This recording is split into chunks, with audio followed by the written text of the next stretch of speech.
Okay student, आज की class में हम अनुच्छेद और अनुसूचियाँ के बारे में पढ़ेंगे और ये जो आज का क्लास होगा ये दूसरा क्लास होगा अनुच्छेद का।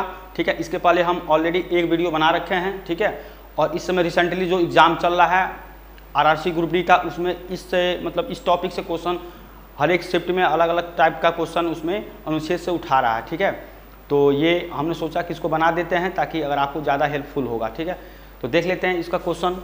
तो ये अनुच्छेद 43 अनुच्छेद अनुसूची में ये अनुच्छेद 43 ये क्या कहता है? ठीक है, ये बोल रहा है कि कर्मकारों के लिए निर्वाह मजदूरी, ठीक है, और शिष्ट जीवन स्तर आदि को इसमें रखा गया है अनुच्छेद 43 में। ठीक है, इस तरह से आपका अनुच्छेद 200 इसमें क्या है कि राज्यपाल द्वारा विधेयक पर अनुमति देने का अधिकार जो है, राज्यपाल द्वारा विधेयक पर अनुमति देने का अधिकार जो है ये क्या है अनुच्छेद 200 में इसको रखा गया है। ठीक है, इसके बाद है अनुच्छेद 241। ठीक है, इसमें क्या है कि संघ राज्य क्षेत्रों के लिए उच्च न्यायालय, ठीक है, संघ राज्य क्षेत्रों के लिए उच्च न्यायालय का प्रावधान इसमें किया गया है। ठीक है, अनुच्छेद 21 में क्या बोल रहा है कि इसके अनुसार किसी भी व्यक्ति को विधि द्वारा स्थापित प्रक्रिया के अतिरिक्त उसके जीवन और व्यक्तिगत स्वतंत्रता के अधिकार से वंचित नहीं किया जा सकता। ठीक है, तो अनुच्छेद 21 में क्या बोला गया कि उसके स्वतंत्रता का अधिकार से वंचित नहीं किया जा सकता। ठीक है, इसके बाद से अनुच्छेद 21A, तो इसके अनुसार राज्य के 6 से 14 वर्ष के आयु के समस्त बच्चों को निःशुल्क तथा अनिवार्य शिक्षा उपलब्ध कराना, और ये कब है 86वां संविधान संशोधन का अधिनियम 2002 के अंतर्गत इसको किया गया है। ठीक है, जो 6 से 14 वर्ष के बच्चे होते हैं उनको निःशुल्क शिक्षा अनिवार्य करना इसमें बताया गया अनुच्छेद 21A में।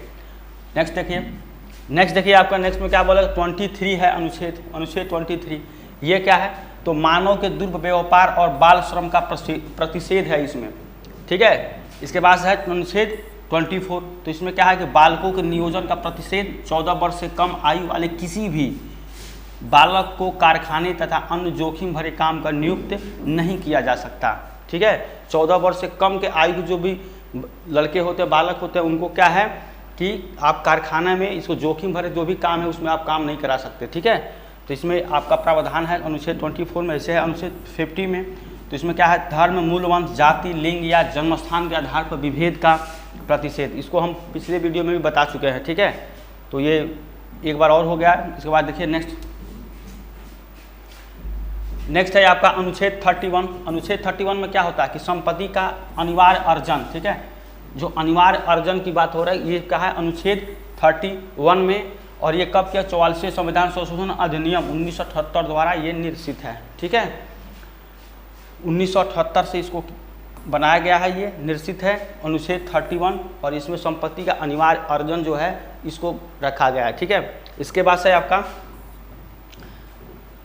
अनुच्छेद 26 ये क्या बोलता है कि धार्मिक कार्यों के लिए प्रबंध का स्वतंत्रता से संबंधित है। ठीक है, धार्मिक कार्यों का प्रबंध की स्वतंत्रता से संबंधित है। ठीक है, तो ये है आपका अनुच्छेद 26 में। अनुच्छेद 27 धर्म की अभिवृद्धि के लिए करों का समुदाय के स्वतंत्रता का अधिकार, ये कब किया गया अनुच्छेद 27 में। ऐसे है अनुच्छेद 28, इसमें क्या कुछ शिक्षा संस्थानों में धार्मिक शिक्षा या धार्मिक उपासना में उपस्थिति, यहाँ पर होगा उपस्थिति, ठीक है, उपस्थिति ये इसको बताया गया है इसमें। ठीक है, अनुच्छेद 28 में। ठीक है, जो धार्मिक संस्था होता है या शिक्षा, जो धार्मिक शिक्षा या धार्मिक उपासना में उपस्थिति जो होती है उसको 28 में रखा गया है। इसके बाद से नेक्स्ट देखिए, नेक्स्ट में आपका अनुच्छेद 40। तो अनुच्छेद 40 क्या है कि ग्राम पंचायतों का जो संगठन होता है ये आपका अनुच्छेद 40 में इसको रखा गया है। ठीक है, इसके बाद है आप अनुच्छेद 41 ये क्या है कि कुछ दशाओं में काम, शिक्षा और लोक सहायता पाने का अधिकारी जो होता है वो आपका अनुच्छेद 41 में रखा गया। इसे है अनुच्छेद 42 ये है आपका काम का न्याय संगत और मानवोचित दशाओं का तथा प्रसूति सहायता का उपबंध जो किया गया है ये आपका अनुच्छेद 42 में किया गया है। ठीक है, इसके बाद अनुच्छेद 43 इसमें कामगारों के लिए निर्वहन मजदूरी एवं कुटीर उद्योग का प्रोत्साहन जो किया जाता है, जो छोटे छोटे उद्योग लगाया जाता है छोटा छोटा, उसको क्या है आपको इसमें प्रोत्साहन देने के लिए इसमें इसका प्रावधान इसमें अनुच्छेद 43 में किया गया है। ठीक है, नेक्स्ट देखिए, नेक्स्ट है आपका अनुच्छेद 80 ये क्या बोलता है कि उपाधियों का जो अंत होता है ये आपका अनुच्छेद 80 में होता है। ठीक है, इसके बाद अनुच्छेद 22 है, इसमें कुछ दशाओं में गिरफ्तारी और निरोध से संरक्षण। ठीक है, मतलब कोई भी ऐसा काम होता है जिसमें गिरफ्तारी करना पड़े, तो इन सब चीज़ों का आपका 22 में रखा गया है। इस तरह से है आपका अनुच्छेद 25, इसमें क्या है कि अंतःकरण की और धर्म के अबाध रूप से मानने, आचरण और प्रचार करने की स्वतंत्रता।